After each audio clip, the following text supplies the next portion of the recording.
Journal de survie. Bonjour à tous et bienvenue dans mon premier podcast que j'ai enregistré spontanément un matin, mais que j'ai amélioré grâce à la magie du montage et du mixage. Je vous souhaite une bonne écoute. Et si on se servait de cette histoire de... c'est la pleine lune, alors... je crois que j'avais ma main devant le micro. C'est la pleine lune, alors on dort pas. Ça provoque des insomnies.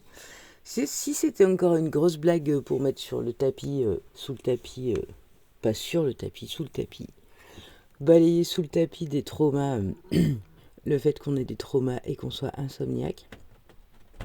Hein ? Voilà, parce que je pense qu'il y a quand même plein de trucs. Ah, tu dors pas, et ceci, cela. Alors les gens, ils trouvent toujours des prétextes. Ou alors tu te réveilles à 4h du matin, tu te dis que tu t'es couché à 10h. Et tu dis, t'as dormi 6 heures, c'est suffisant. Bah non, en fait, c'est pas suffisant. Quand on te dit ça pendant 30 ans, au bout d'un moment, tu peux devenir fou quand tu dors pas assez. Voilà. Donc, oui, puis alors, ce qui est vraiment dur quand tu veux faire du podcast à 4h du matin, c'est que t'as les mâchoires... Enfin, moi, personnellement... Oui, Mouni. Oui, ça, c'est le chat. J'ai les mâchoires complètement serrées, du coup, j'articule pas du tout. Si tu veux faire du podcast et que tu veux que les gens ils comprennent ce que tu racontes, il faut que tu articules, sinon, ça va pas fonctionner. Il va falloir que je dorme avec mon Zoom, je crois. Allez, c'était le mini-podcast de la nuit. Enfin, j'ai encore plein de trucs à dire. Je vais mettre sur pause et puis je vais descendre...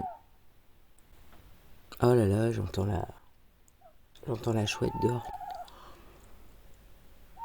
Et je vais allumer le poêle. Enfin, je vais secouer le poêle pour avoir chaud. Parce qu'hier matin, je me suis levée, il faisait 8 degrés quand même chez moi. C'est bien le bois. C'est chaud et c'est froid. Pause.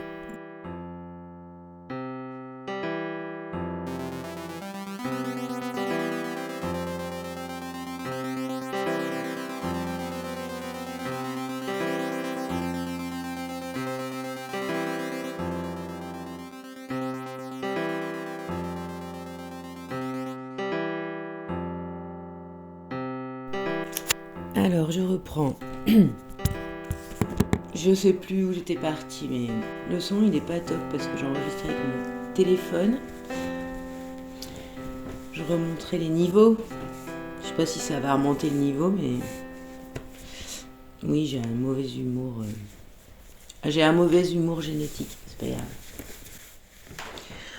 Donc, je pense que je parle... Oui, voilà, je me suis encore réveillée à 4h. Elle est 5h30. Et je me réveille avec plein de pensées, plein de réflexions. Ça fait des années que c'est comme ça. Plus jeune, je me réveillais, j'étais hyper en colère, en fait. Je pensais à plein de choses qui étaient de l'ordre de l'injustice, des injustices. Et voilà, je sautais de mon lit et en général, comme je travaillais chez moi,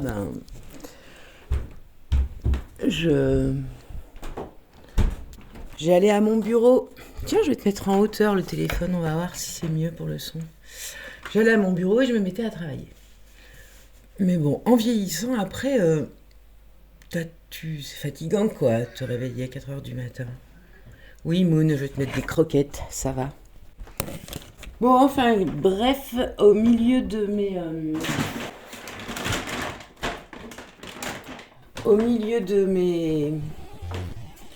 je sais pas, de tout ce piratage mental là, ce matin, je me suis réveillée en me posant des questions sur l'amour, grand sujet, et sur...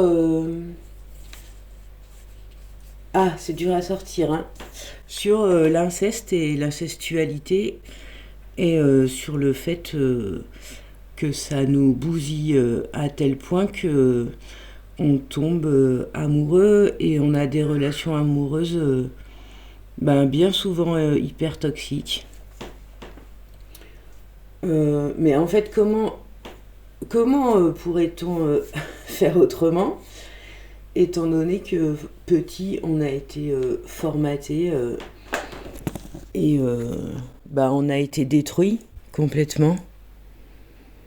Je vais remettre sur pause. Je dois donner des croquettes au chat. Il n'y a pas d'inceste et d'incestualité chez les animaux. Hein, Moon ?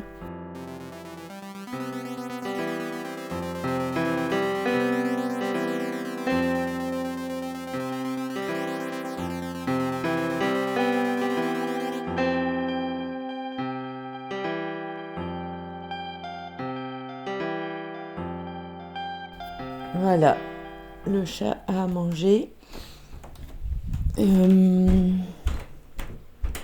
Ça va, il fait 14 degrés. Le poêle à bois a aussi à manger. Moi, je mets mon bonnet du matin. Je discutais avec une personne il y a quelque temps. Qu'est-ce que tu fais, Mouni ? Bon, il faut que je remette sur pause. Il y a quelque temps, j'ai discuté avec une personne et on parlait d'inceste.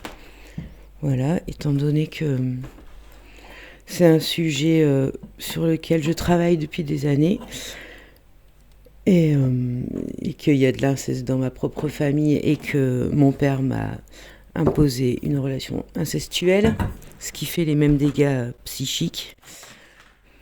Moi, je lui disais que j'ai grandi dans une famille sans amour, ce qui n'empêche pas l'incestualité. Et comme cet ami a été incesté par des personnes de sa famille, il me répond sur le ton de l'humour et d'une façon assez ironique, « Ah bah moi j'ai reçu beaucoup, beaucoup, beaucoup d'amour. » C'est fou parce que en tant que victime, même si c'est sur un ton ironique et avec un peu d'humour pour essayer d'alléger le poids du... Je sais même pas comment dire. On peut sortir ce genre de phrase, quoi. Je juge pas du tout d'ailleurs ce genre de sortir ce genre de choses, puisque quand j'ai su pour l'inceste dans ma famille, je disais dans la famille d'Hélène, c'est de l'inceste de génération en génération. Je sais pas pourquoi, ça sortait comme ça, je faisais cette espèce de trait d'humour ironique aussi. Et puis un jour, j'ai vu un magnétiseur. Alors on y croit pas, hein, c'est comme vous voulez, mais j'ai rien dit. Et après la séance, il m'a dit « Ouh là là, du côté paternel, c'est de génération en génération. »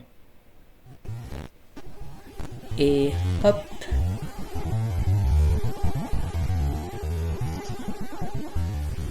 Quand même, c'est incroyable d'être dans ce raisonnement en se disant j'ai été violée, c'était beaucoup d'amour. En fait, non, pas du tout. Quand t'es violée enfant, ou quand t'es violée à n'importe quel âge, de toute façon, c'est de la domination. On le sait maintenant, on en a assez parlé. Alors, moi là, je suis en train de faire un one-shot podcast improvisé parce que j'aimerais beaucoup écrire mon histoire. J'aimerais beaucoup qu'on parle plus d'incestualité parce que c'est encore, comme les insomnies, c'est sous le tapis. Et je me prépare depuis des années à écrire. Voilà.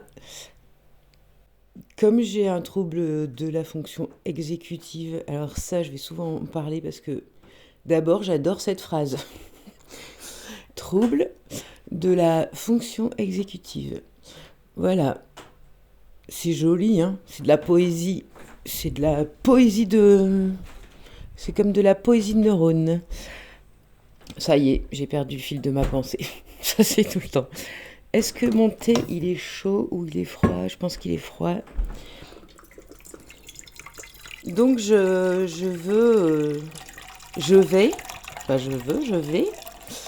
vais développer ce sujet. Ça sera inceste et incestuel. Je n'ai pas lu le livre de Racamier, peut-être que j'y arriverai. J'ai essayé de commencer, mais aujourd'hui, est-ce qu'on peut vraiment séparer l'inceste de l'incestuel? Je pense que c'est... Je pense pas. Je pense qu'il il devrait y avoir un seul mot, en fait. Il n'y a pas... Il n'y a pas d'inceste sans incestuel. L'incestuel, c'est partout. L'inceste, c'est partout. Et je vois pas comment on pourrait séparer les deux choses maintenant, là, aujourd'hui, en 2025. Donc, j'arriverai peut-être à lire ce livre, on verra. Mais de mon point de vue, aujourd'hui, c'est impossible de séparer les deux choses.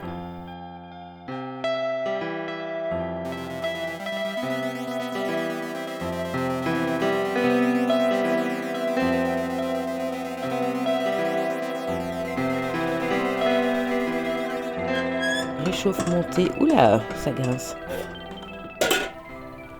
J'en ai lu beaucoup d'autres. Bien sûr, j'ai lu Le berceau des dominations de Dorothée Ducy. Et surtout, ce qui m'encourage à commencer ce travail d'écriture ou de podcast sur l'incestuel, c'est que j'ai eu la chance de rencontrer une personne qui a créé le projet à Fort-Calquier pour en finir avec l'inceste. Et j'ai eu la chance de faire partie de l'équipe qui a monté cette semaine incroyable où sont venus Eva Thomas, Bruno Clavier, Inès Gauthier, des gens incroyables. Bon, peut-être je reviendrai sur cette semaine quand on a compris et qu'on a mis le mot sur la relation avec les parents ou un parent qui est l'incestualité et que tout le mouvement autour de l'inceste, voilà, je veux dire, la civise, les préconisations et la parole qui se libère de plus en plus sur l'inceste. Nous, les personnes qui sommes dans le... Je veux pas dire la case parce que il y a des personnes qui vont mal le prendre. Mais nous qui sommes dans l'entrebâillement de la porte de l'incestualité, en fait non, on est dans un placard. Parce qu'on en parle tellement peu encore pour l'instant. Mon thé est en train de bouillir. On en parle tellement peu que nous, on est vraiment... on se sent invisible en fait. Voilà.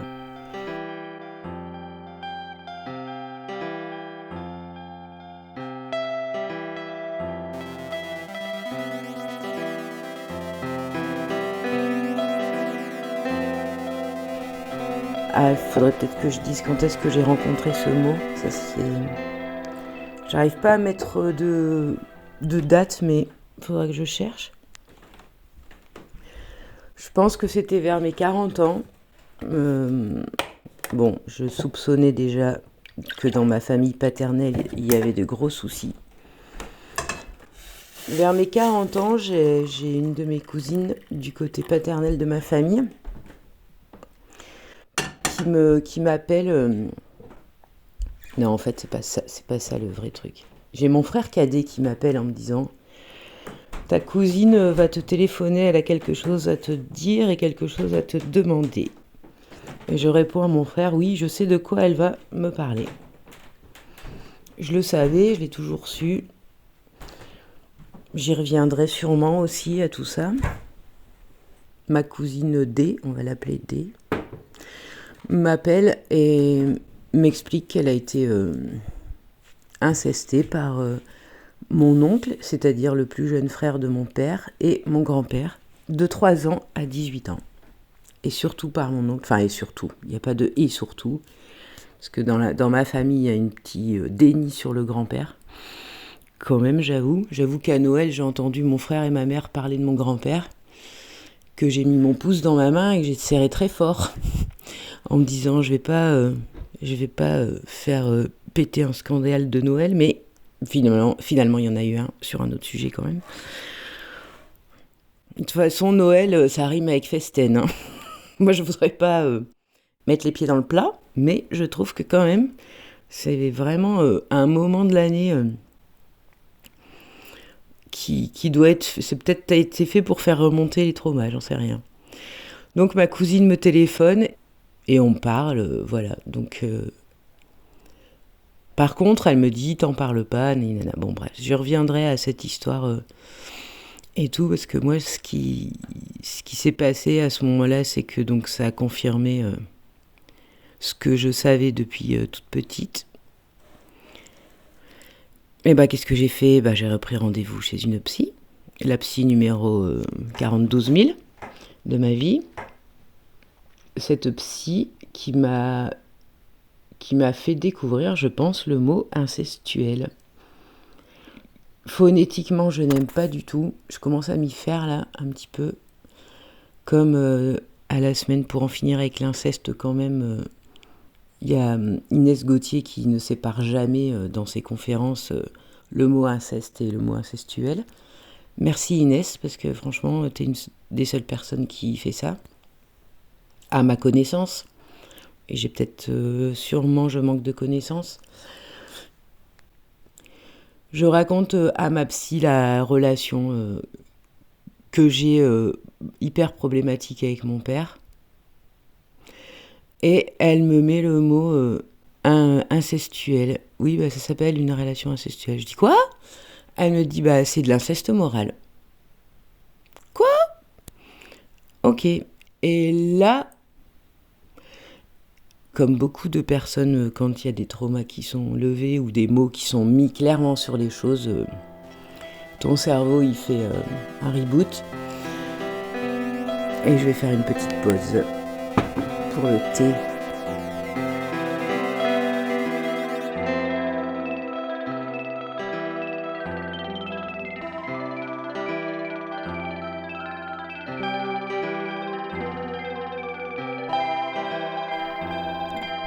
Alors, où en étais-je avant la pause ? La thérapeute qui me pose ce mot, relation. Alors bon, relation incestuelle, je peux pas dire ça, ça me dérange parce que relation, ça veut dire plusieurs personnes et moi, j'étais pas d'accord. Je suis pas d'accord. Enfin, je veux dire, moi je dis mon père m'a imposé une relation incestuelle. Aujourd'hui, je vois une psychiatre qui me dit que peut-être qu'il y a eu plus que ça, mais que les souvenirs ne remonteront pas. Je ne sais pas. Voilà, j'ai eu des tocs toute petite. Et là, je viens d'aller passer 2 jours chez ma mère et j'ai ouvert les albums photos. Et je suis tombée sur des photos de moi petite, prises par mon père, dans lesquelles je suis hyper sexualisée en fait. Donc j'ai montré ça à mon ami Ilang, parce que en fait c'est tellement compliqué, c'est tellement dur d'être confronté à toute cette violence psychique. Je sais pas si on dit ça, violence psychique, mais comme dirait Ilang, on dit bien ce qu'on veut et on utilise bien les mots qu'on veut pour parler de tout ça, ou de n'importe quoi d'autre. Voilà, je suis tombée sur ces photos. Alors j'ai sorti mon téléphone, j'ai pris des photos de ces photos, je les ai montrées à mon ami Ilang et voilà, il a eu la même réaction que moi. Et moi, ces photos, je les ai vues plein de fois et je vais aller aussi fouiller dans mes propres archives parce que j'ai récupéré plein de photos quand mes parents ont divorcé. Ces photos, je les ai vues de nombreuses fois et jamais ça m'a choquée. Et là, j'ai vu les poses de moi en maillot de bain à genre 5-6 ans, ou même habillée dans des poses hyper sensuelles et Ouais, je peux dire provocatrice et tout, mais d'où ça sort à 5 ans de faire des poses comme ça sur des photos? C'est si un adulte, et donc mon père, n'a pas encouragé de pencher la tête, de faire ci, de faire ça. Alors je n'ai aucun souvenir qu'on m'ait demandé de poser, enfin que lui m'ait demandé de poser. J'ai le souvenir que mon grand-père, qui faisait beaucoup de photos, parce que ça vient de mon grand-père. Mais là aussi, du coup, je vais expliquer le déroulé chronologique, parce que moi, j'ai des souvenirs traumatiques qui sont revenus suite à un mot dans une conversation.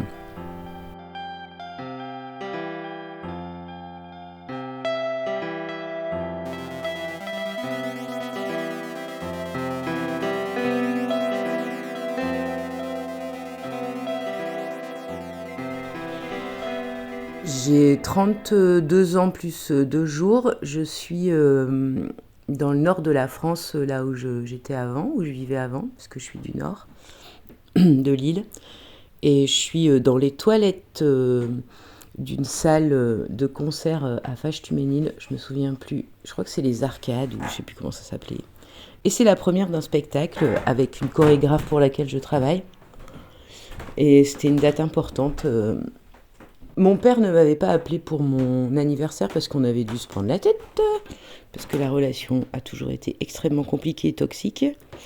Et que aussi, une fois divorcée de ma mère, j'étais la femme adulte sur laquelle déverser encore plus son merdier, on va dire, pour faire un raccourci vite fait. Suite à de nombreuses conversations avec mon frère cadet et tout, m'expliquant que mon père est un manipulateur et qu'en fait il nous manipule tous depuis des années.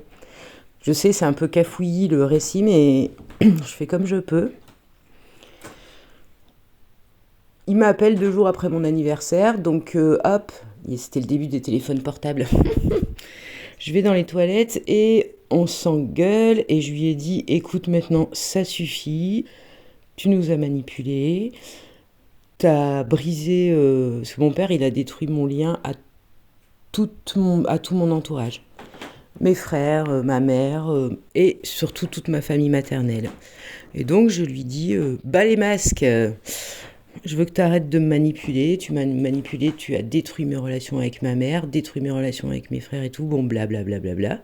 En même temps, j'avais dans la tête le spectacle qui allait commencer. J'étais quand même chargée de diffusion, de com et patati patata, et je devais être présente là-bas dans la salle de spectacle.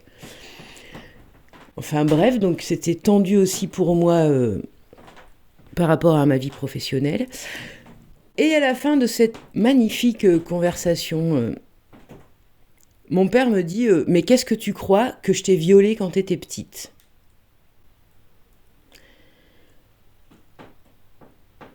Et là, je lui réponds, t'es vraiment un gros connard, et je raccroche, et je vais travailler.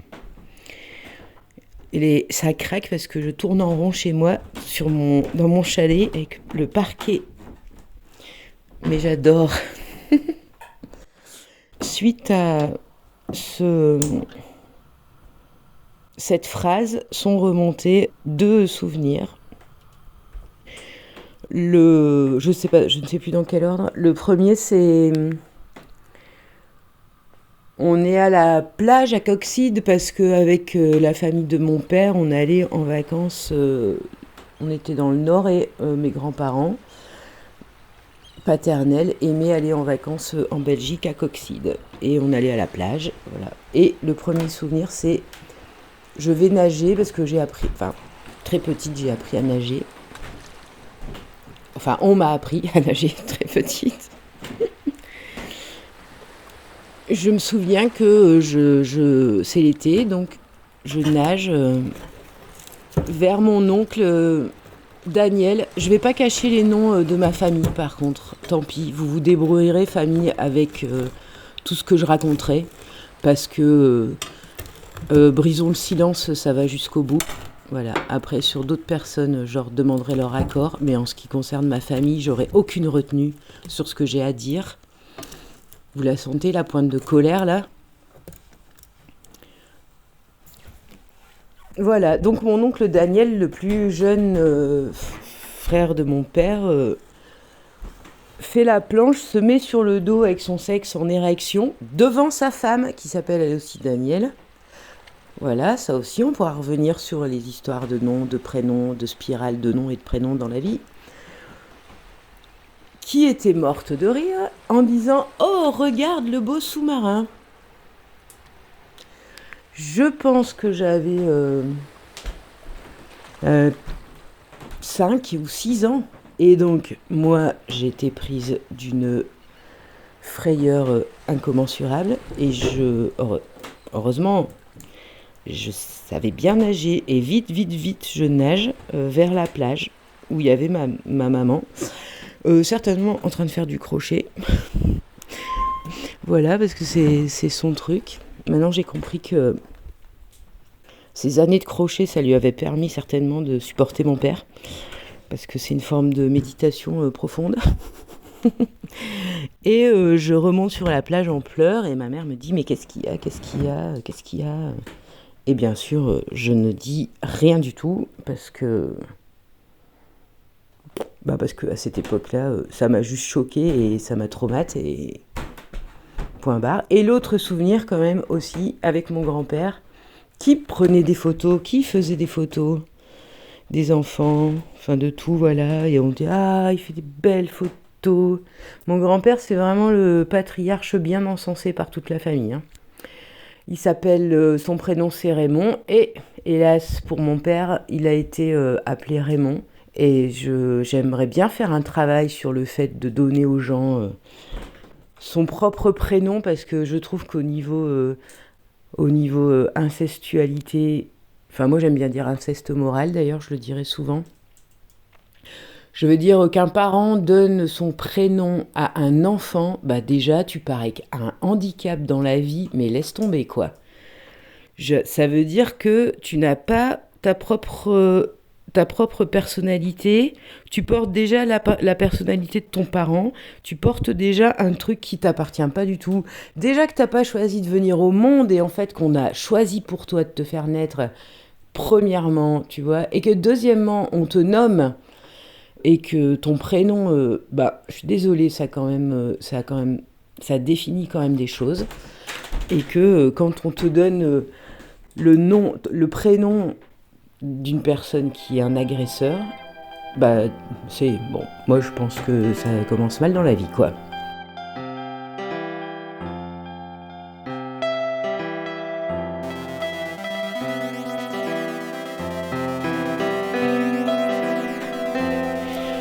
Où en étais-je ? Mes grands-parents, ils vivaient à Hélène, dans le nord de la France, et donc, je sais pas si vous voyez ces maisons du nord hyper longues. Entrée, couloir, étage, un étage, 2 étages, parfois 3 étages. Des maisons en hauteur, quoi. En hauteur et en longueur. Assez glauque. Enfin bon, pour moi, ça, c'est devenu glauque. Donc, au 2e étage, donc pareil, je pense j'avais 6. Je pense que tout ça, c'était vraiment avant les 7 ans. Mon grand-père me prend en photo devant la fenêtre de cette pièce-là, et à un moment donné, il me demande de déboutonner mon chemisier. Alors, je me fige, et en fait, non, il n'y a pas moyen, c'est non. Je dévale 2 étages et je vais me réfugier dans les jupes de ma grand-mère. De toute façon, on a toujours dit Caroline, elle est dans les jupes de sa mère. Et en fait, après, moi, je voulais très rarement. Ma grand-mère, elle me l'a dit après, quand mon grand-père est décédé, que je ne voulais pas venir chez eux. Voilà, parce que mes frères y ont passé beaucoup, beaucoup de temps chez mes grands-parents. Et que moi, je voulais pas venir. Voilà, que je voulais pas y aller. Et du coup, j'étais dans les jupes de ma mère. En fait, peut-être que, quels que soient les défauts de ma mère, Peut-être que les jupes de ma mère, ça m'a protégée. Je pense, parce que en gros, aujourd'hui, il semblerait que j'ai dit non à mon oncle, que j'ai dit non à mon grand-père à l'âge de 5-6 ans. J'ai pas été physiquement agressée.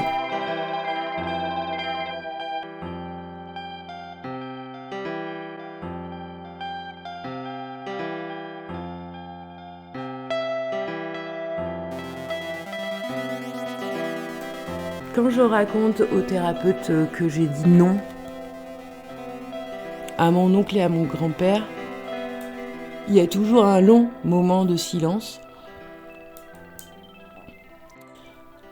Ce qui fait que moi, c'est très dérangeant, parce que ça peut me faire douter. Et j'ai même une thérapeute qui a ouvert les yeux, qui a écarquillé les yeux.